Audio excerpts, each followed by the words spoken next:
What's going on, everybody? Welcome back into the Fantasy Football Fellas YouTube channel. My name is Lucas Wenzel, and today we are talking about 8 must-start players for Week 8 of the NFL season. Different backdrop than usual. I'm just on the other side of the wall from where I usually record, but that's not going to stop us from talking about these must-start players for Week 8. Before we dive on in, though, if you're not subscribed to the channel already, make sure you do that and make sure you turn on those notifications as well. That way you can be alerted when all of our new videos are up. Podcast videos just like this, our short form 60-second content. You'll get alerted when all of those videos drop, so make sure you turn on those notifications. And if you do have a start-sit question this week, you can drop that down in the comments below. My only rule is that if you do leave a start-sit question in the comments, make sure you answer somebody else's. We want to be a community that helps each other out, helps each other win championships. So if you leave a question, make sure you answer a question as well. But without further ado, let us dive into our must-starts for Week 8. We're going to start at the quarterback position, 2 at each position, work our way all the way down to the tight ends. Our first must-start at the quarterback position this week, CJ Stroud of the Houston Texans takes on the Carolina Panthers on the road. Now, on the season, it looks like the Carolina Panthers have been good against the quarterback position. They've allowed the 11th fewest fantasy points per game of the position this year. However, you look over the last 4 weeks, and the Panthers have actually given up the 7th most fantasy points per game to quarterbacks. That includes both Jared Goff and Tua Tagovailoa scoring at least 22.5 fantasy points in their last 2 games.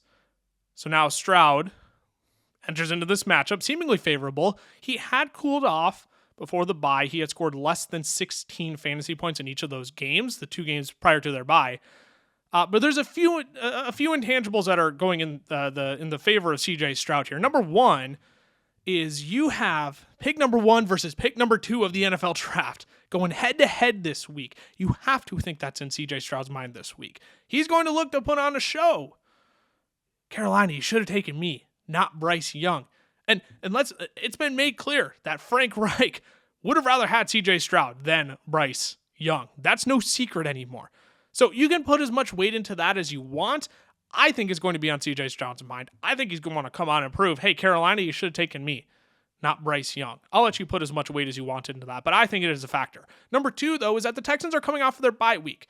They've had plenty of time to recoup. They've had plenty of time to help the rookie, CJ Stroud. Now that he knows what NFL game speed is like, help him take that next step in his performance.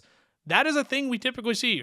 Rookie year, these rookies, once they get through the bye week, they start to play more efficiently. They start to play better. They get more familiar with the game speed of NFL, more familiar with the offense. I think the same case applies to CJ Stroud. So I think they're going to come out firing this week. All 3 of us fellas have CJ Stroud as a top 12 option. And if you're missing Justin Fields this week, like I am in 2 of my leagues actually, I'm firing up CJ Stroud as a streaming option this week. He's my number 1 option. He is a top 12 play for us this week. Let's move on to our second quarterback must-start of the week, Jared Goff at home against the Las Vegas Raiders. Now, this is no longer an experiment, okay? This, I'm about to name pure facts to you. Jared Goff is significantly better in home games than he is on the road. That is a fact now. He threw up a 10.4 point stinker on the road against the Ravens last week. The only time he hasn't scored fewer than 14 fantasy points on the road this year was in Week 6 against the Tampa Bay Buccaneers. But that's 3 of 4 games away from Ford Field this year where Jared Goff has scored 14 or less fantasy points. But we're not worried about road Goff this week. We're not worried about Jared Goff on the road because he plays at home against the Raiders. Oh, he's going to have a great bounce back week. In 3 home games this year, sorry, I'm looking at his home game stats here. Goff has scored 23.9, 19, and 22.4 fantasy points. We love to see that at home from Jared Goff. Now, the Raiders, they have been sneaky good against quarterbacks this year. They're only allowing 15.6 fantasy points per game to the position this year. But you look at who they played over the last 3 weeks, that's kind of gone into this, I believe. They played Jordan Love, who really hasn't looked the part. They played Mac Jones, struggling Patriots offense. Then they played Tyson Bagnet, however you pronounce his last name. Chicago Bears backup quarterback.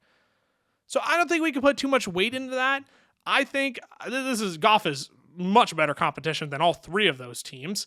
He's a top 12 option or top 10 option, for two of us this week, and I think he should have a perfectly fine bounce back game at home. I am fine starting him as a top 10 option this week. Let's move on to the running back position, though.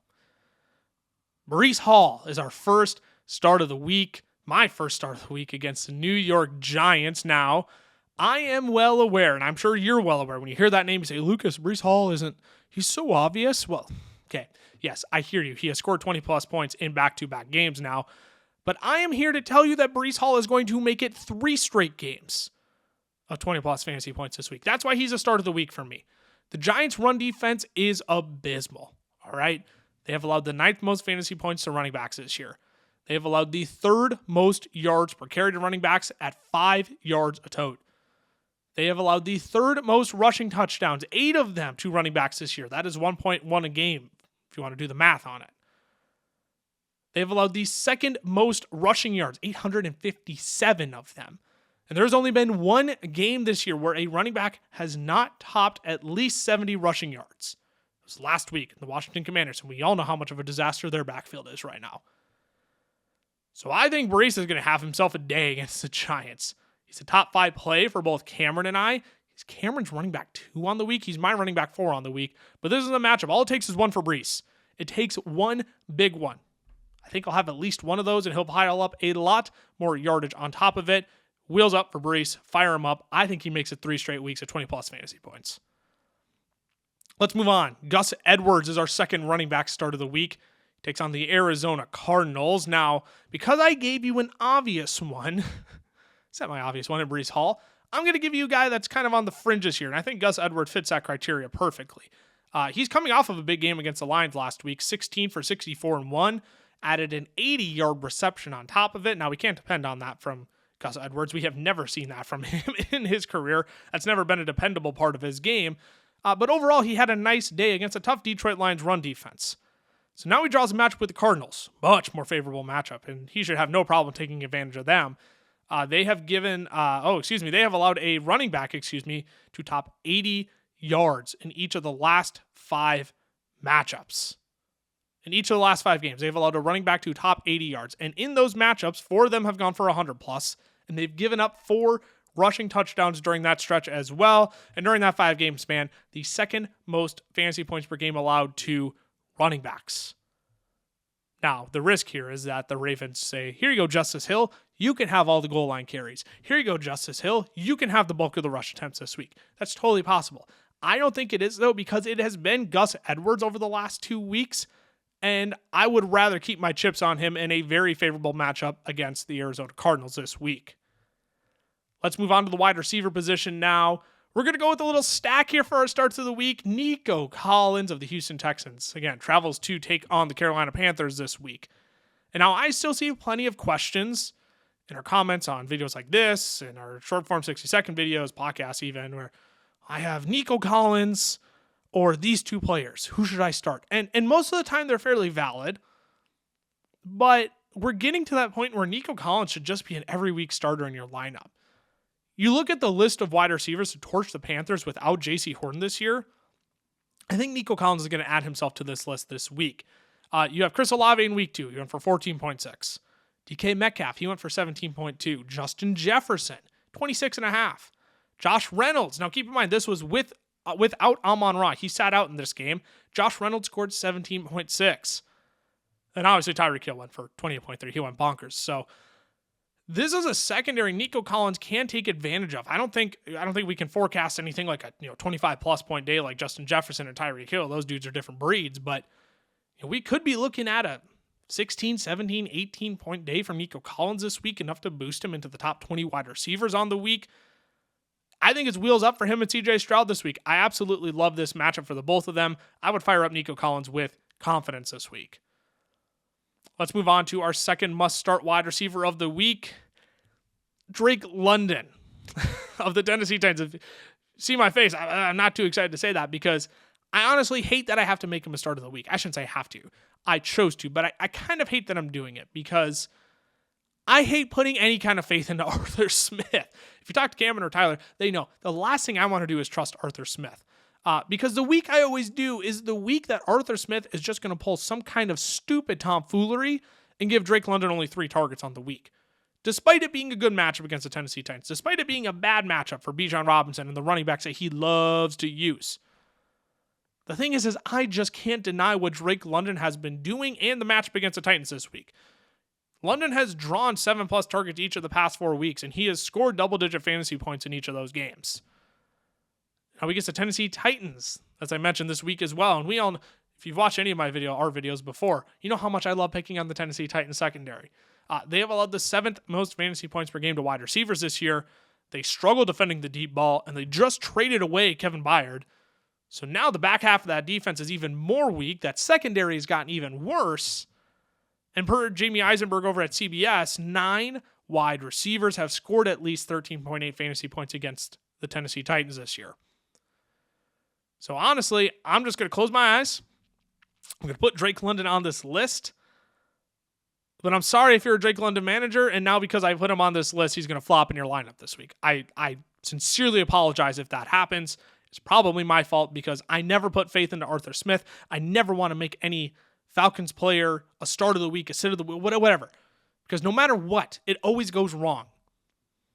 But Drake London, he's been getting it done, and he has a great matchup this week. I'm willing to make him a start of the week. This is your one chance, Drake London. Don't make me look stupid. Let's wrap it up here. We got tight ends to talk about still. First tight end start of the week, Jake Ferguson of the Dallas Cowboys takes on the Los Angeles Rams. Now, it's been a down stretch of games for Jake Ferguson, but I think the matchup is good enough here for him to have a bounce-back week. I really do. Over the last 4 weeks, the Rams, they have allowed the 2nd most fantasy points per game to tight ends. They have allowed the 2nd most receiving yards to the position, the 2nd most receiving touchdowns. Mo Alley Cox, Kylan Granson, Dallas Goedert, Trey McBride, they have all scored at least 10 fantasy points during that stretch. And on the season, the Rams are allowing the most yards per reception to the tight end position at 12.9 yards per reception. So I'm a fan this week. I'm a fan of Jake Ferguson. I think the matchup is there. If you need a streamer, I think Jake Ferguson is going to be one of your top options this week. I'd be very comfortable slotting him in if you are in a pinch at the position. Let's wrap it up here now. George Kittle is our second must-start tight end of the week. Now, I know, another one. Lucas, George Kittle is already in my starting lineup. I know he is. The problem is that I'm just not that big of a fan of many tight end matchups this week. I was really tempted to put Taysom Hill here because he has been on fire. The problem is if Juwan Johnson is back, I don't think Taysom Hill is a must-start anymore. But if Juwan Johnson is out, I love Taysom Hill this week. But I went with a player who I think has enough question marks around him with no Brock Purdy this week. It's going to be Sam Darnold at quarterback. And how good is this matchup against the Cincinnati Bengals? I'm going to tell you, it's a good one, and I really like George Kittle in this matchup. He always gets a bump without either Brandon Ayuk or Deebo Samuel. And so in week 8 here, we're not going to have Deebo Samuel again.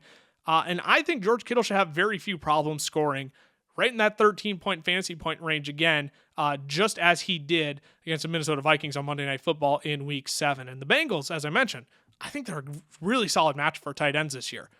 They've allowed the 6th most fantasy points per game to the position. They've also given up 4 touchdowns to tight ends this year. Just for context, that is 2nd most in the league. So while George Kittle is already likely in your lineup, I don't think you have to worry about Brock Purdy being out. I don't think you need to find a pivot option anywhere. I think you can have confidence playing George Kittle this week. I believe he has top 5 upside this week. And even with Sam Darnold at quarterback, I would still play him with confidence in your lineup. So George Kittle, he is my second must-start tight end of the week. There you have it. That's it. 8 must-start players for week 8. Again, if you have a start-sit question, you can leave it down in the comments below. But my one rule, if you leave a comment, make sure you respond to a comment as well. We want to be a community that helps each other out. So thank you for tuning in. Thank you for watching this video. Again, if you're not subscribed, make sure you do, and make sure you turn on those notifications so you don't miss when all of our newest content is up literally every single day. You're getting 2, sometimes even 3 pieces of content every single day from us. It's crazy how much we put out for you all. We just want to make sure you take advantage of it, know when it comes out, and are there to see it right away so you're not seeing a waiver wire video on Wednesday after waivers have run. That's just silly. So make sure you subscribe, make sure you turn on those notifications, make sure you leave your questions down below. Thanks for tuning in. We will see you all next week. Until then, deuces.